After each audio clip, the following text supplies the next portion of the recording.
நம்ம லைஃப்ல நம்மளை என்கரேஜ் பண்ற பாசிட்டிவ் பீப்புள் கூட இருக்கிறதோட இம்பார்ட்டன்ஸ் என்னன்னு தெரியுமா? ஒரு நாள் ஒரு குரூப் ஆஃப் ஃப்ராக்ஸ் கார்ல டிராவல் பண்ணிட்டு இருந்துச்சு. அப்போ 2 ஃப்ராக்ஸ் மட்டும் ஒரு குழியில விழுந்துருச்சு.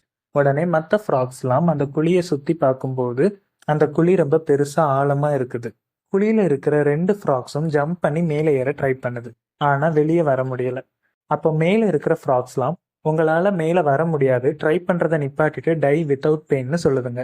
இதை கேட்டுட்டு குழியில இருக்கிற 2 ஃப்ராக்ஸ்ல ஒரு ஃப்ராக் நம்மளால இனி மேலே போக முடியாதுன்னு ட்ரை பண்றதை ஸ்டாப் பண்ணிட்டு இறந்து போயிருது. ஆனா இன்னொரு ஃப்ராக் ட்ரை பண்றதை ஸ்டாப் பண்ணாம ஃபுல் எனர்ஜியை யூஸ் பண்ணி ஜம்ப் பண்ணி கடைசியா வெளியே வந்துருது. அப்புறம் மற்ற ஃப்ராக்ஸ்லாம் உன்னால வெளியே வர முடியாதுன்னு நாங்க சொன்னது உனக்கு கேட்கலையான்னு கேக்குதுங்க. அதுக்கு அந்த ஃப்ராக் சொன்னுச்சு, எனக்கு காது கேட்காது, நீங்களாம் என்னை மேலே இருந்து என்கரேஜ் பண்றீங்கன்னு நினைச்சதுனால தான் என்னால் வெளியே வர முடிஞ்சதுன்னு. So positive people along with a little encouragement can make a big difference.